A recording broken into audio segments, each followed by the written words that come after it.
Ah, vida, chegou o grande dia, hein? Hoje nós estamos aqui numa tomada externa, né? Na nossa frente aqui tem um Lago dos Patos, aqui em Guarulhos. Uma visão fantástica aqui para a gente receber nosso convidado especial hoje. Ele que é especialista do trânsito há mais de 25 anos. Só isso, gente, que ele tem de experiência no trânsito, tá? Sebastião Souza, chega pra cá, rapaz. O homem que é dono da Sim Consultoria. Fala aí, Julio, como é que você tá? Tudo que bem alegria contigo, cara? trazer você aqui, rapaz. Obrigado por seu tempo, por aceitar o nosso convite aí para bater esse papo com o pessoal aí pra gente falar de trajeto, gente. Hoje o nosso papo é trajeto com o Sebastião. Ô, Júlio, sabe que a gente decidiu fazer isso num ambiente externo, né? E aqui a gente vê várias situações em que representa o trânsito, né? Mas o principal deles está aqui do nosso lado. Aqui tem uma pista de caminhada, então a gente vai ver muitas pessoas caminhando. E eu falo sempre que trânsito é isso, né? Trânsito é gente. Trânsito é gente andando, pedalando, pilotando uma moto e dirigindo um veículo. Vai ser muito legal bater esse papo com você. Adorei que você aceitou, rapaz. Aí, ó. Trânsito é gente. Gente em movimento, né, Sebastião? Gente em movimento, Gente em movimento. É a vida pulsando realmente aí. E vai ser bacana a gente conversar aqui. Gente, pra gente dar sequência aqui nessa conversa, né? Eu falei pro Sebastião, coloquei para ele aqui uma observação da minha parte, que é o seguinte, né? O trânsito mudou demais. Se a gente pensar aqui nos últimos 15 anos, nós tivemos aí um crescimento da frota de veículos da ordem aí de 4,6 para 9,6 milhões de veículos na cidade de São Paulo, só para vocês terem uma ideia. A gente teve, como o Sebastião mencionou, né? Nós temos aqui faixa de caminhada, nós temos ciclofaixa. Temos a faixa azul agora, hein? A faixa azul. Imagina, eu fico imaginando, Sebastião, que a faixa azul é a nova subida, é o novo morro, né? Porque antes quem começava a dirigir tinha medo de subir o morro. Agora deve ter medo de cruzar a faixa azul, é ou não é? Dependendo de experiência, ela pode apresentar um risco maior, né? E causar esse medo, essa insegurança também, né? Então a logística cresceu demais, o fluxo de veículos. Nós temos mais de 500 mil de veículos de aplicativos em São Paulo, só em São Paulo, né? A frota de motos, enfim. Nós tivemos uma mudança muito grande, Sebastião.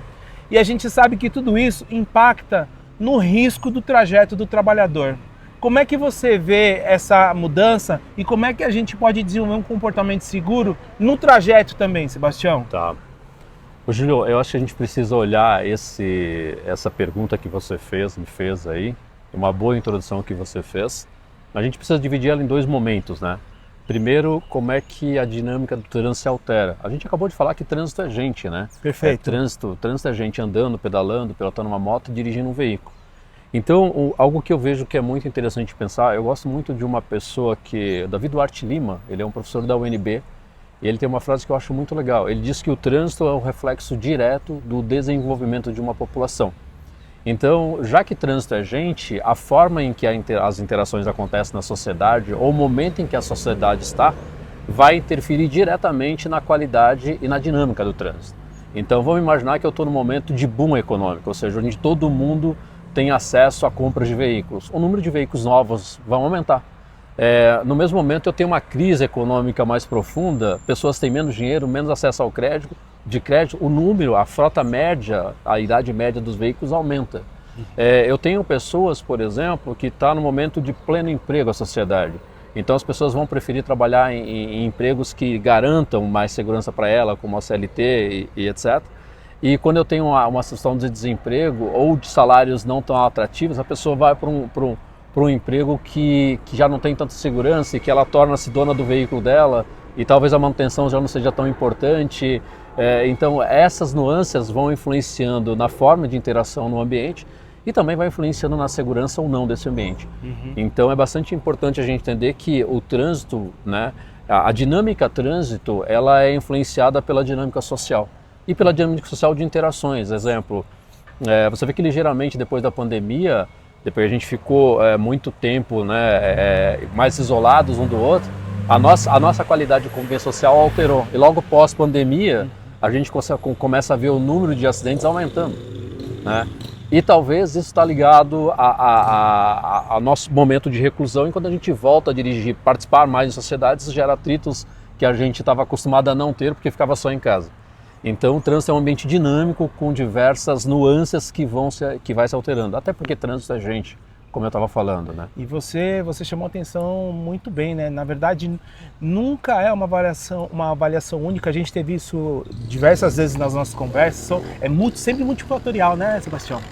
Eu sempre falo que você pensar o trânsito como sobre um único olhar, você corre um grande risco de descobrir um outro olhar ou não ter uma outra ótica.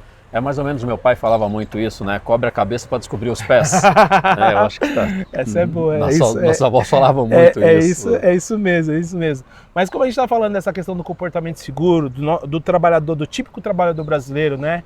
Em que a gente sabe que o número de acidentes no trajeto, ele representa quase 25%, 24,6%, né? De acidentes como um todo no Brasil, né? E como a gente falou dessa questão do comportamento, eu queria que você comentasse, Sebastião, outro aspecto que a gente conversou bastante também, que é aquele T grande, mas não é esse que você está pensando, é aquele outro, né? A falta dele, né? Explica pra gente aí, que T é esse aí? Eu acho que é o T que eles pensaram, né, Júlio? Assim que eu pensei, você já me disse, não é esse o T que a gente está falando, né? Júlio, é bem importante a gente olhar o trânsito, né? Olhar essas mudanças, como a gente está falando, e ter um olhar mais amplificado sobre o que de fato é o trânsito no nosso dia a dia.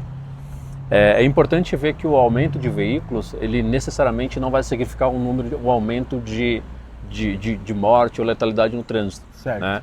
A gente pode usar isso como exemplo. A Suécia é um país que, durante um tempo, você teve um aumento de veículos significativo, mas o número de mortes caíram. Olha que interessante. Né? Então, em 1997, quando a gente implementou o Código de Trânsito no Brasil, a Suécia estava falando do Visão Zero. Visão Zero é uma proposta de sistemas seguros, né? Certo. Ou seja, eu não quero criar pessoas seguras, eu quero criar sistemas seguros, né?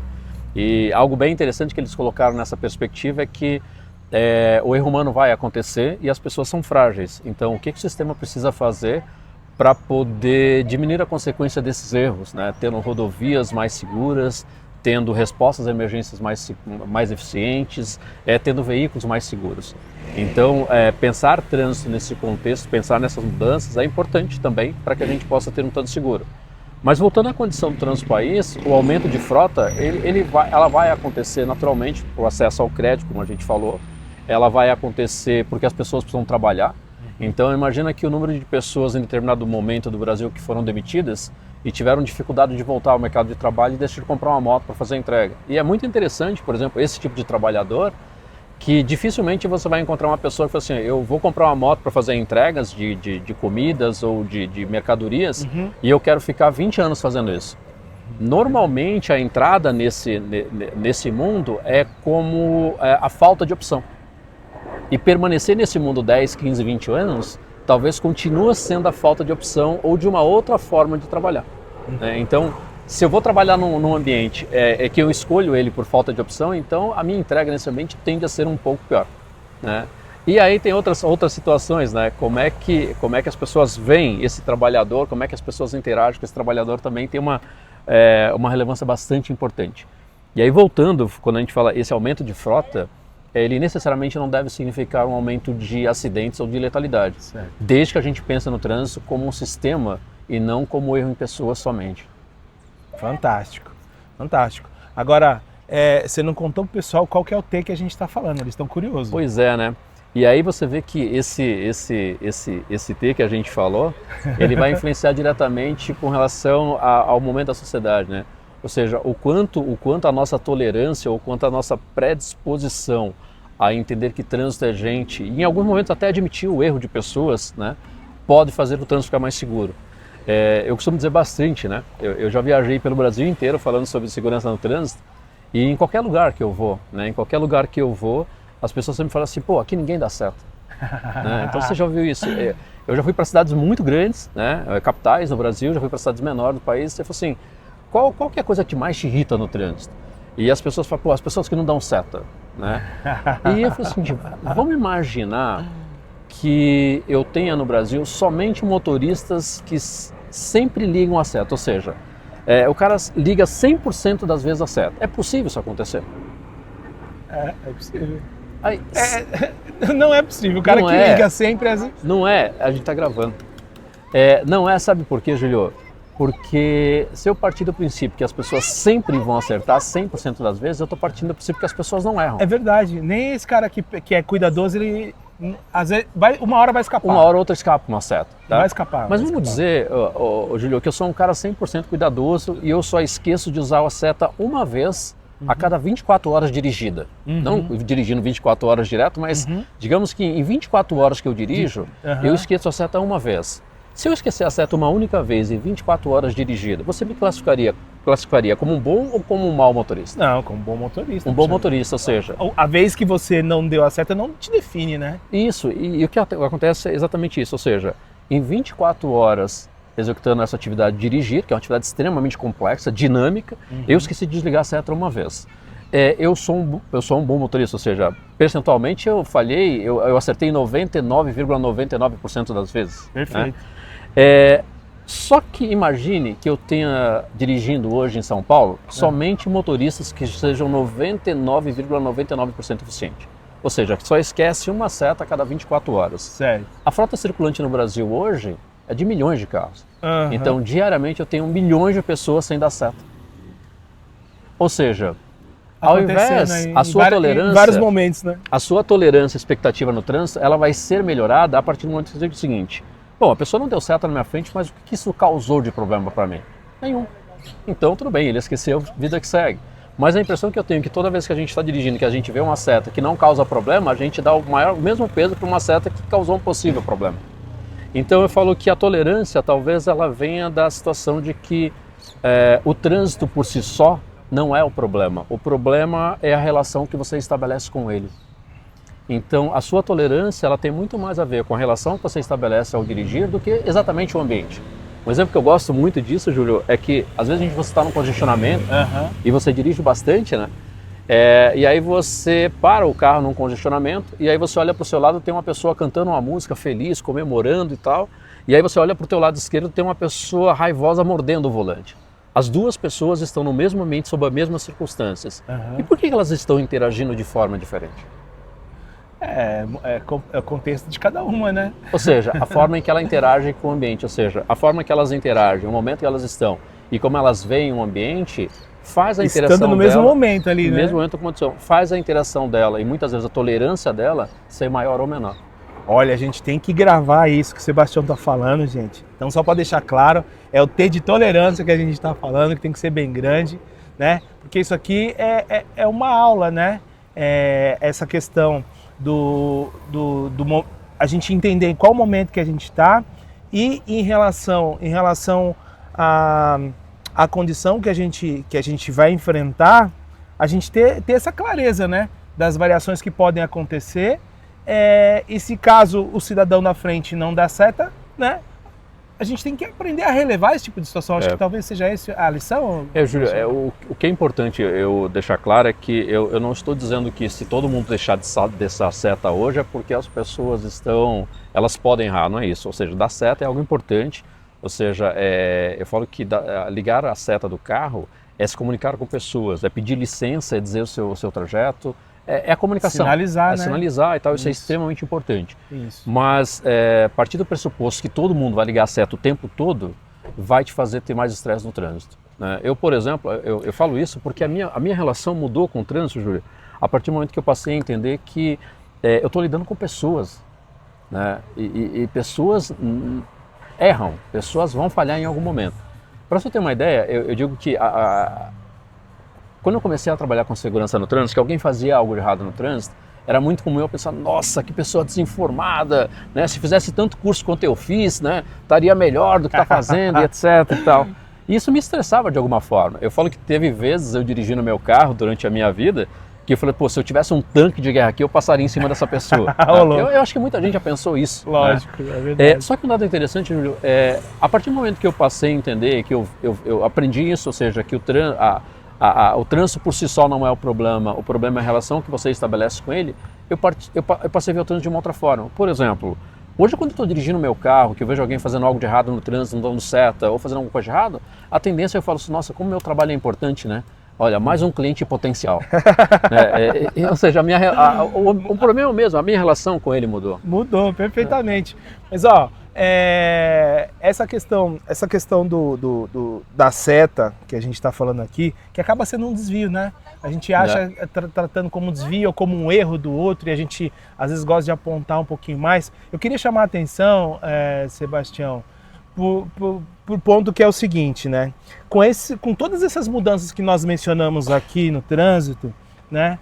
A gente tem um componente também que, assim, hoje sem ele a gente não dirige mais, é o GPS, né? E a maioria das pessoas não tem GPS acoplado no carro, a maioria das pessoas tem o celular. E aí a gente tem a questão dessa variação dessa internet, né, cara? Que muitas vezes a gente tem a variação da internet que pode estar falhando, indicando um caminho errado, e isso gera, né? E aí, eu queria que você comentasse isso, e também o seguinte, né? Bicicleta não tem seta, né? A gente respeita. Por que a gente tem essa tolerância com bicicleta e a gente, né, é tão intolerante com quem não dá a seta? Tá faltando um pouquinho mais de sensibilidade aí também das pessoas? Como é que melhora isso? Júlio, tem uma coisa muito importante que eu falo para as pessoas, né? E eu sempre falo, trânsito é gente, né? E quando eu estou dentro de um carro, a relação que acontece entre as pessoas que estão dirigindo não é relação pessoas, é relação carros. Talvez você já tenha ouvido falar assim, nossa, você viu o que aquele carro fez? Aquele carro não deu certo. É o carro, né? É o carro, não é a pessoa. Boa, é verdade. E quando você está pedalando, dificilmente você vê uma bicicleta, você vê alguém andando de bicicleta. Porque como eu tirei toda aquela capa, eu não tenho capacete, né? Ou seja, é a pessoa de forma mais exposta ali, né? Você acaba vendo uma pessoa, né? Aí você fala, por que isso não acontece na moto? Porque a moto, por um veículo motorizado, né? Então, o próprio motor, também, o barulho, né? Mais rápido. Mas uma bicicleta, dificilmente você vai falar assim, olha a bicicleta passando. Você vai falar assim, olha o ciclista, né? Ou seja, é a pessoa pedalando e não é o veículo, né? Embora que o código entende a bicicleta também como um veículo que tem que sinalizar com a mão. E isso é importante para quem pedala também. Então, esse é um ponto. O outro ponto, Júlio, é que é inegável, né? A tecnologia é importante, né? Sem a tecnologia a gente não estaria batendo esse papo hoje aqui. Sem a tecnologia a gente não daria o salto de produtividade que a gente deu em muitos momentos socialmente. Então é inegável que a tecnologia é importante. Mas o que eu tendo a pensar é o quanto a tecnologia ela é um equipamento de melhoria e evolução, né? E progresso, e o quando ela passa a ser um problema de risco para a gente, né? Então, exemplo, eu prefiro ter um GPS me indicando o caminho e me dar a segurança de para onde eu estou indo, o lugar está certo, do que estar dirigindo sem a certeza para onde eu estou indo, se eu estou no caminho certo.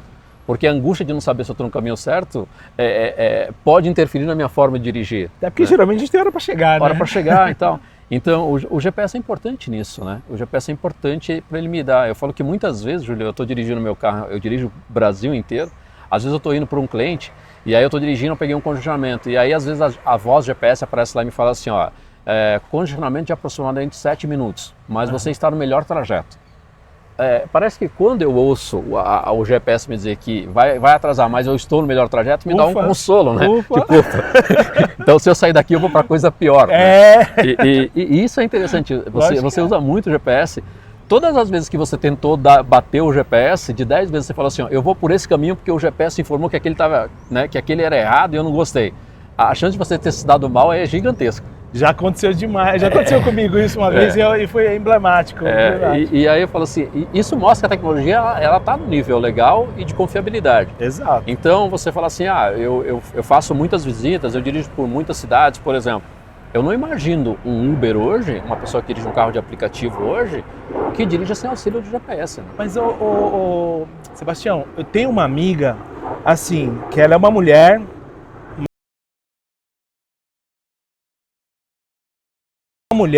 mais de 60 anos e mora sozinha. Ela disse pra mim que no dia que o GPS começou a funcionar, cara, foi a carta de alforria, de liberdade dela, entendeu? Então, assim, ela vai para onde ela quiser, porque ela sabe que o GPS, né, vai funcionar. Mas como a seta você mencionou, o GPS às vezes também ele te informa um caminho que não está correto, ou tem um delay de internet, né? Queria voltar na história da tolerância, porque essa é uma ferramenta que é muito usada, mas aqui também falha, né, Sebastião? Eu gosto de uma frase, a minha primeira área de atuação foi com informática, né? Então eu trabalhei com análise de sistemas, com informática, e eu falei assim, não existe nada 100% seguro, né? Então eu não conheço ainda algo que seja 100% seguro, né? Até porque a gente vai correr risco para fazer um monte de coisa e tal. A única coisa que é 100% seguro é que uma hora a gente sai daqui, né? Isso é seguro. Isso é 100% seguro, né? é Vai acontecer. Então eu falo assim, é lógico que talvez a atualização do GPS não seja tão rápida quanto a modificação de um sentido de via. Então a gente, partir do princípio que o GPS está levando a gente para o melhor caminho, para a melhor situação, é uma forma de se arriscar. Claro que é. Por quê? Porque enquanto eu estou usando o GPS como norteador e estou usando as informações da via para tomar decisões, aí fica a orientação para onde eu estou indo e a segurança pelo que eu estou lendo de cenário. Então essas duas coisas são muito importantes. Eu não confiaria 100% no GPS e também não diria que ele está 100% errado. Mas eu falo que ter a direção para onde eu vou e um equipamento me informando isso, me traz uma série de vantagens. Mas confiar 100% dele, eu acho que eu não confiaria também, em função da dinâmica da alteração do trânsito, sabe?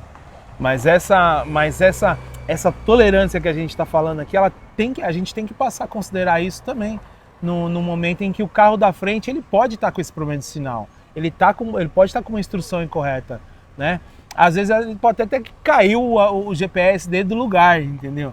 Né? Para a gente poder desenvolver um pouquinho mais dessa tolerância do trânsito. Eu acho que você tem algum outro caminho para a gente poder tornar mais amigável essa relação, porque o trânsito ele já é estressante quando ele fica intenso por si só, Tá. né? Aí na questão das relações ou brigas, né, ou disputas, principalmente no trânsito, ela só se intensifica, né? E isso gera mais desgaste, né, Sebastião?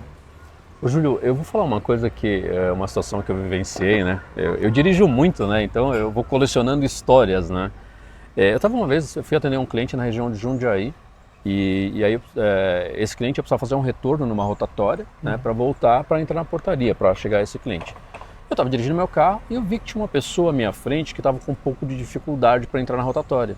E aí, como eu estava tranquilo, eu desacelerei um pouco o meu carro para a pessoa entrar, porque ela já estava praticamente dentro da rotatória. E aí eu desacelerei o meu carro. Quando ela entrou na minha frente, na minha frente, ela deixou o carro apagar. E aí eu nem saí, eu fiquei parado onde eu estava, porque eu já vi que o carro estava apagado. E aí imediatamente a pessoa que estava atrás de mim começou a buzinar desesperadamente, me xingar e tal e tal. E aí ela não conseguiu sair atrás do meu carro porque ela estava muito colada atrás do meu carro. E aí depois que essa pessoa que estava na minha frente conseguiu sair um pouquinho, eu adiantei o meu carro, essa pessoa passou para o meu lado direito, passou por mim aqui, baixou a janela do carro e me xingou: "Ô, seu barbeiro!" Não foi bem isso que ele disse, né? Mas tudo bem. Não, mas a palavra foi barbeiro mesmo, né? E eu falei, eu trabalho tanto com segurança no trânsito, nem aprendi a dirigir ainda, depois de 20 e tantos anos, né? E é isso, às vezes a parada de uma pessoa na frente pode ser que ela esteja ajudando uma pessoa que está à frente dela, né? A parada da pessoa que está à sua frente pode ser que ela está tendo problema com o GPS, né? Então, se eu levar para o lado pessoal que aquela pessoa parou naquele momento porque ela quer atrapalhar a minha vida, porque eu estou atrasado e essa pessoa quer atrapalhar mais a minha vida... Ele escolheu você, né? A sua tolerância, cara, ela vai a zero, né? Ou seja, tornar o que acontece no trânsito impessoal. Ou seja, o que acontece no trânsito não aconteceu por você ou por sua causa ou para atrapalhar a sua vida. Não. Aconteceu porque a dinâmica do trânsito naquele momento influenciou e levou a situação e não foi pessoal. Eu acho que uma das melhores formas para a gente aumentar a nossa tolerância é o que acontece comigo, o que acontece com as pessoas que possam interferir no meu trajeto, não é pessoal. A pessoa não fez isso com viés de dolo, né? Eu saí de casa hoje de manhã para fechar o Júlio ou para diminuir minha velocidade para atrapalhar a vida do Júlio, não. Essa dinâmica é impessoal, né? Ou seja, o que acontece no trânsito em 99,99% das vezes é impessoal. A pessoa não fez aquilo para atrapalhar a sua vida. E foi uma fatalidade, né? Foi uma questão ali mecânica, às vezes, uma questão de destreza. Ou até é importante a gente dizer isso, que o trânsito ele tem um componente emocional muito grande, né? E aí pode ser uma questão de né, se sentir mais nervoso, mais aflito, mais pressionado, né? E aí acabou acontecendo esse carro morrendo. Mas olha, muito bacana isso que você está trazendo, Sebastião. E eu quero, gente, ó, essa conversa aqui, eu juro que eu vou tentar a gente chegar, né, não se alongar muito, porque isso aqui é papo um dia inteiro de conversa. Mas, ambiente agradável desse, né? Assunto bom, né, Júlio? Trem bom demais da conta, a gente tem que aproveitar, porque não é toda hora que a gente tem um especialista, um amigo aí pra gente poder falar, né? Mas, Sebastião, eu tenho certeza que você conhece uma placa, que ela é um triangulinho assim, né? Uhum. Essa placa vermelha triangulinho, ela geralmente está na entrada, você está entrando na rodovia, né, geralmente, né? Sempre tem essa placa, né? Dê a preferência, né, cara? Tá. Eu fico olhando o trânsito em São Paulo, Sebastião, eu acho que aquela placa tinha que ser mais utilizada, sabe? Dê a preferência, porque às vezes as pessoas não precisam parar para poder, né, facilitar a passagem de uma pessoa, ou uma troca de faixa que deu a seta, né? Porque o Sebastião falou da questão da seta, que às vezes a gente reclama que não deu a seta, mas quando dá também as pessoas não deixam a passagem, entendeu? Então fica nessa questão do ranço aí da seta. Mas falando dessa placa de dê a preferência, Sebastião, você não acha que na cidade, no dia a dia, a gente não teria que ser melhor orientado a dar a preferência para quem está um pouquinho à sua frente? Quem está um pouco à sua frente não tem a preferência de fazer, né, ou de entrar, de virar, de passar, enfim, que seja. Como é que você visualiza essa parte aí? Júlio, eu gosto bastante de pensar que trânsito é comunicação, né? Eu acho que tem algumas coisas que é irresistível, né? Já reparou quando você está dirigindo que alguém abaixa o vidro do carro, por exemplo, e pede para você dar uma acalmada para fazer acesso e tal? Isso. Não é todas as vezes que a gente consegue fazer isso, Verdade. né? Em algumas situações, na 23 de maio, se você fizer isso, provavelmente você vai arrumar um problema, né? Então eu falo que a comunicação entre pessoas ela tende a ser mais eficiente. Mas esse ponto da troca de faixa, eu gosto bastante de ter o seguinte: quando eu ligo a seta do meu carro, eu estou pedindo o tempo para entrar na faixa. Eu não estou ganhando tempo ou estou ganhando direito. Uhum. Eu estou sinalizando a minha intenção não ganhando direito. Isso. Por exemplo, quando eu vou fazer um acesso a uma faixa onde já há o movimento, a preferência é de quem já está no movimento. Então imagina o seguinte: eu estou dirigindo meu carro, você está aqui na faixa da esquerda, e eu estou um pouco mais à frente de você, eu liguei a seta. Nesse momento que eu liguei a seta, eu estou dizendo para você assim, ó, eu pretendo trocar de faixa, mas a preferência é tua. Então, quando alguém desacelera o carro que deixa eu entrar na frente dela, eu entendo que a pessoa foi gentil e me cedeu a preferência que era dela. Uhum. Mas quando a pessoa decidiu não ceder essa preferência, eu entendo, tudo bem, a preferência era dela. Né? Então, o que a gente precisa entender é que a placa dê a preferência, então, você vai dar Depende, né? Ou seja, não é via preferencial, é dê a preferência. Ou seja, eu que vou fazer acesso a uma via onde há um movimento, a preferência é do movimento. Mas é claro que quem está na via de acesso, por exemplo, a gente usando a marginal, aquelas alças de acesso marginal, é lógico que quando eu posiciono meu carro de forma correta, eu facilito o acesso de quem está entrando. Então, quando eu estou dirigindo, por exemplo, na faixa da direita, que eu percebo que eu tenho uma aproximação, ou vou ficar muito mais tempo na via, eu evito de ficar muito na faixa da direita, eu fico mais na faixa central ou na faixa da esquerda. Por quê? Eu procuro deixar a faixa direita mais livre porque as alças de acesso vão ser facilitadas para quem vai fazer acesso à via. Então essa é uma forma de interagir, ou seja, talvez posicionar de forma antecipada no ambiente. Eu gosto bastante do efeito zíper, já ouviu falar? Não, como é que é isso? O efeito zíper é, você vai uma vez e eu vou uma vez. Então, quando eu chego nessas alças quando está congestionado, por exemplo, eu sempre procuro fazer o seguinte, ó, antes de eu passar, eu deixo alguém entrar na minha frente. Show. Né? E aí, se o motorista de trás fizer isso, vai, né, ajustando, vai intercalando, ou seja, todo mundo entra, ou seja, e São Paulo é interessante, né? Porque os motoristas de São Paulo e algumas metrópoles do Brasil chegaram à conclusão de que se eu não deixar você andar, eu também não ando. Né?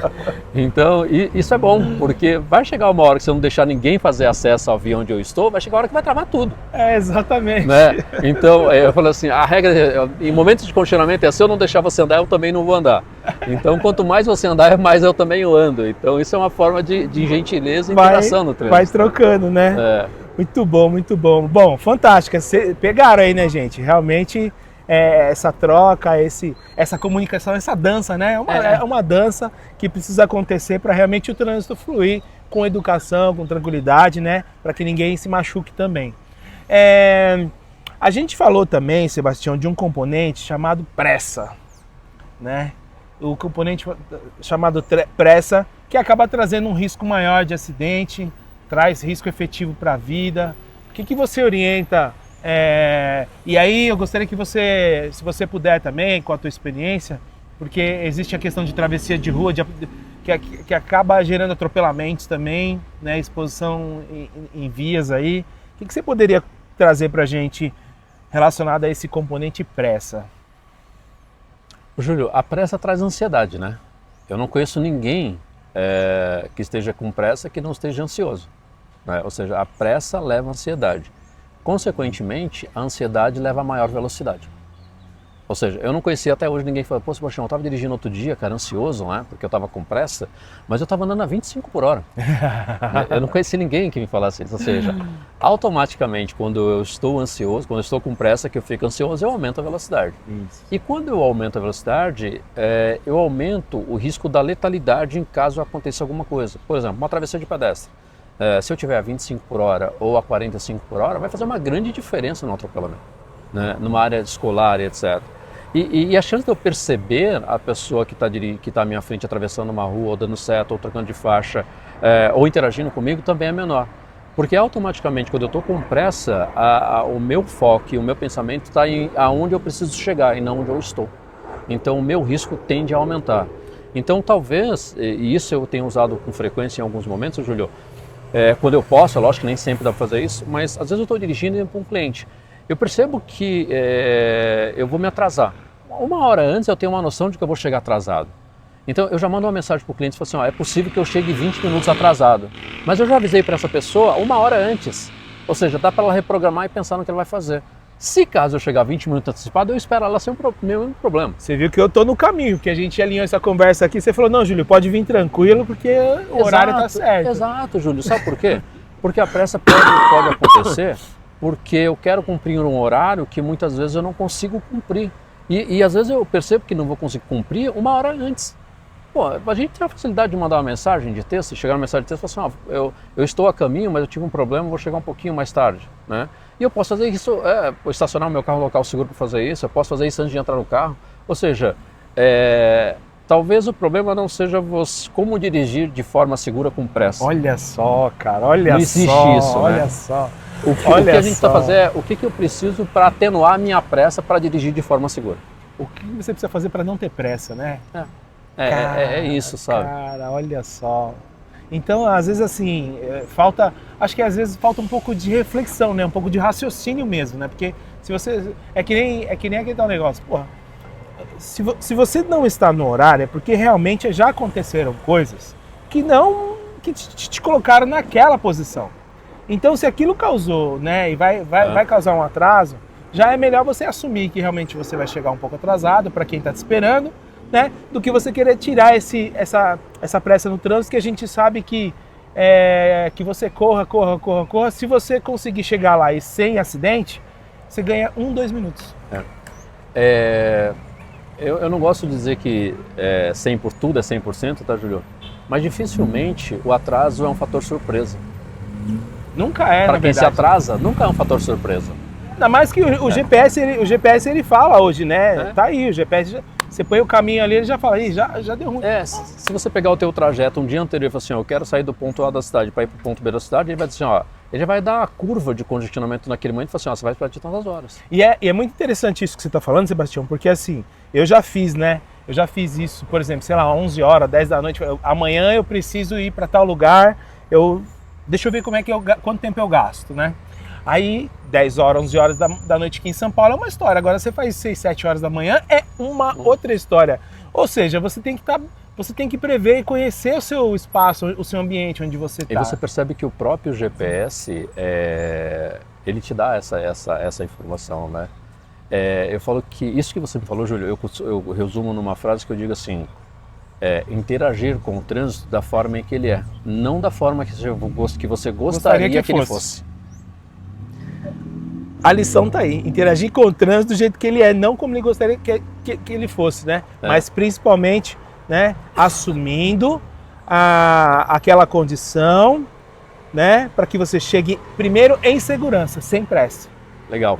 Ô, Júlio, você sabe que tem uma pergunta muito frequente, né? A gente já deve ter estourado o tempo aí. Não, depois... vambora, não esquenta a cabeça. Mas tem uma pergunta muito frequente que a pessoa fala, Sebastião, como que dá para usar o celular de forma segura no carro? E aí hoje eu decidi então trazer uma dica, né, uma informação na verdade, vou te mostrar como usar o celular de forma segura no carro. Legal, vamos lá, vamos lá. Então vamos lá, vamos pro carro então. Vamos pro carro, valeu. Fechou, Julião? Quanto tempo deu aí? Julião, então como eu te prometi, para finalizar o nosso bate-papo eu vou te mostrar, né, como usar o celular com segurança no veículo. Vamos lá então? Uau, ó, pega essa visão.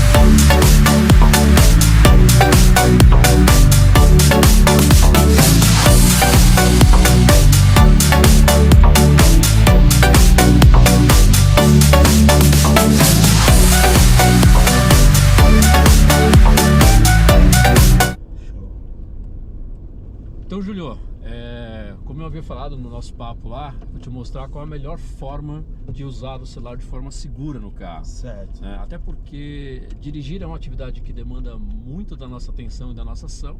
E conversar com as pessoas muitas vezes no trânsito, no carro, através do celular também demanda atenção. Um cliente está ligando, um gerente. Então como é que a gente pode fazer, como é que a gente pode deixar isso de forma mais segura? Tá vendo aquela vaga ali, Julio? Entra nela. Certo. Ó, meu telefone tá tocando aqui, hein? Legal. Imobilizou? Puxa o freio de mão, engata o carro e aí agora pode até deixar ligado para aproveitar o ar-condicionado. Mas... Certo. Atende o celular. Uau. Agora sim. Essa é a melhor forma de usar o celular de forma segura no carro. Ah, rapaz, aí ó, pegaram essa visão? Valeu, gente. Então tem que encostar o carro bonitinho, pode até estar ligado o carro, né, mas encostado em segurança. Devidamente estacionado, para você dar atenção a quem você deva dar atenção. Se o seu celular tocou e você entende que a pessoa que está te ligando merece a sua atenção, então imobiliza seu carro e dê atenção a ela.